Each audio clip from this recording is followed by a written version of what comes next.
Security and cooperation were at the forefront of discussions during the Nordic-Baltic Summit in Harpsund. Key leaders, including Polish Prime Minister Donald Tusk, proposed an initiative for Baltic Sea security, cooperative naval patrols dubbed naval policing.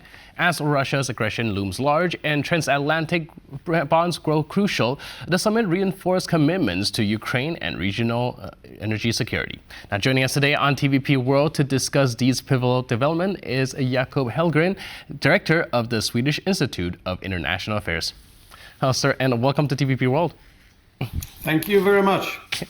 So can you help us understand what are some of the main goals of this strategic partnership agreement between Poland and Sweden? Well, I think that, first of all, it was great to have Prime Minister Tusk in Sweden in view of the upcoming EU presidency, and also meeting with the Nordic-Baltic 8, and that's showcasing the importance of the collaboration in the Baltic Sea. And then between Sweden and Poland, as you said, a strategic partnership was entered, focusing mainly on defense and security, but also on supporting Ukraine, of course, and also to a large degree trade-related issues. Right. When it comes to this Navy policing initiative, it does sound pretty ambitious. Do you foresee any challenges, roadblocks ahead?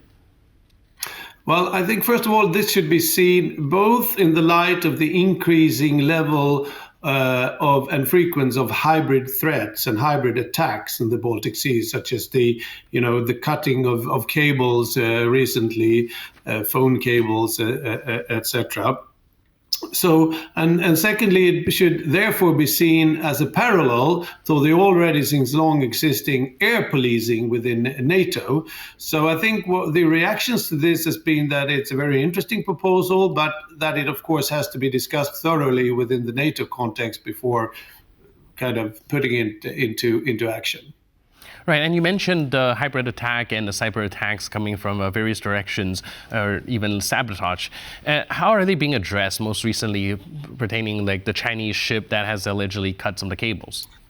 Yeah, I mean, 3 times is like too many. Last year, another cable was cut, also suspectedly at the time by a Chinese vessel. This time around, a Chinese vessel, as I'm sure you all know, is suspected of having cut not one, but 2 cuts during the same night last week, with what seems to be quite suspected behavior.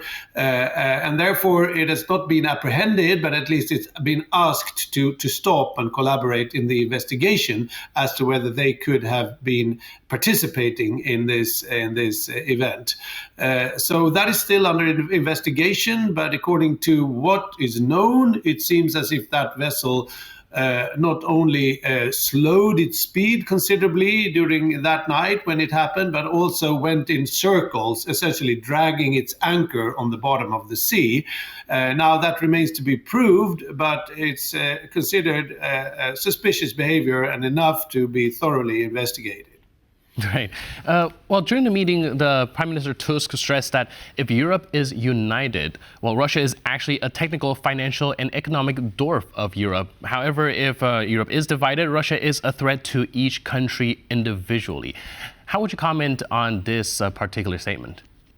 Well, I think that's very true. If you just look at the size of the Russian economy, it's like a dwarf. The European economy taken together is somewhere between 10 and, well, I think 20 or 25 times the Russian economy as such. So if the Europeans get together and really invest in constraining Russia, that will not be a match. Now, Europe has not done that properly. So I think this could be seen as a call to all Europeans to really stay united and to join fronts against these existential threats that the Russian war of aggression poses. You mentioned earlier that, of course, a lot of details still needs to be ironed out within NATO. How can the Nordic-Baltic nations maintain cohesion despite of perhaps differing priorities within NATO and the European Union? Well, I wouldn't say that the Nordic-Baltic countries have that differing priorities within NATO. Actually, there's quite a high degree of cohesion. Now with Finland and Sweden as new NATO members, all members are allies, all are sharing the same threat perception when it comes to Russia and its illegal war of aggression in Ukraine. They share the assessment that supporting and safeguarding, allowing Ukraine to prevail in the war is also existential for wider Europe. So I don't think I would agree with that there is a lot of difference of opinion. Now, what I think is important is that the Nordic-Baltic 8, the Nordic 5 and the Baltic 3 are in collaborating closely with Poland and actually also with Germany, because we have a new northern flank to make sure is that it's well defended, that Russia is deterred, and that we stay strong in the face of the Russian onslaught. Right, and going into the specifics of the Navy policing, how is that going to influence the broader transatlantic security strategies? Well, I think it's really important, as I think also the Swedish Prime Minister said, that this is, of course, thoroughly discussed and anchored within NATO structures, so that it is not perceived as some kind of regional initiative which doesn't take place within the framework of NATO. And then there are, of course, also other initiatives which it has to relate to, such as the Joint Expeditionary Force, which is a UK-led loose collaboration, which has been in existence for about 10 years. So ironing out the differences between these initiatives and making sure that they are complementary. And as I said before, it makes a lot of sense to have some kind of a mirroring arrangement to the already since long existing air policing in the Baltic Sea airspace. Now the details of that will, of course, have to happen, within as discussions within the North Atlantic Council. All right. There's also discussions about investment when it comes to energy security. For example, Poland's offshore wind farm has been a very big investment when it comes to achieving that. How could similar strategies be expanded across the region? Well, I mean, as you say, that strategic partnership between Poland and Sweden did encompass several, up to 10 or so different areas. I mentioned only defense and trade before, and clean energy and green transition is certainly one of them. There's also focus on nuclear collaboration, fossil-free options to promote the necessary green transition. Exactly how that will.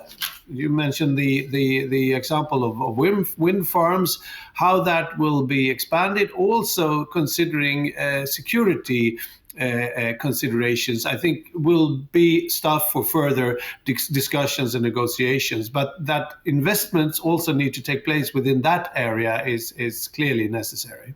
All right.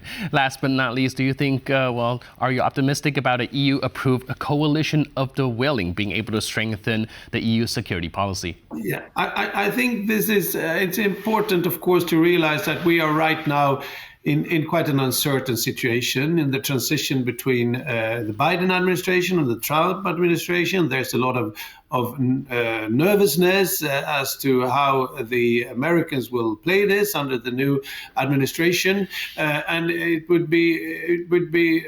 I would lie if I didn't say that there are differences in views across the European Union of how to deal with this issue in terms of threat perception, etc. And that's where this idea of coalitions of the willing have come up. Now, and there is a long history of coalitions of the willing within NATO or outside NATO or among NATO countries, etc. That could work, but as you say, and as you allude to, I think it's incredibly important that that happens in concert and in good consultation with other allies, so that it is not perceived as something happening in parallel or outside NATO discussions. But then exactly the format of this and how it will, of course, be stuff for further negotiation. But it's clear that the Nordics, the Baltics, Poland, UK, maybe the Netherlands are countries that really take the Russian threat seriously and are willing to chip in to make sure that the terrorists stays high. Now, so that might be a reason for why coalitions of the willing will happen among those countries. But as I said, it remains to be seen exactly how. All right. So we'll have to carefully observe how the situation develops. But in the meantime, thank you so much for your input and insight. Really appreciate it. Thanks for being with us. Thank you very much. Cheers. And thank you for watching this edition of World News Tonight. But for more news, update, and commentary, please stay tuned to TVP World.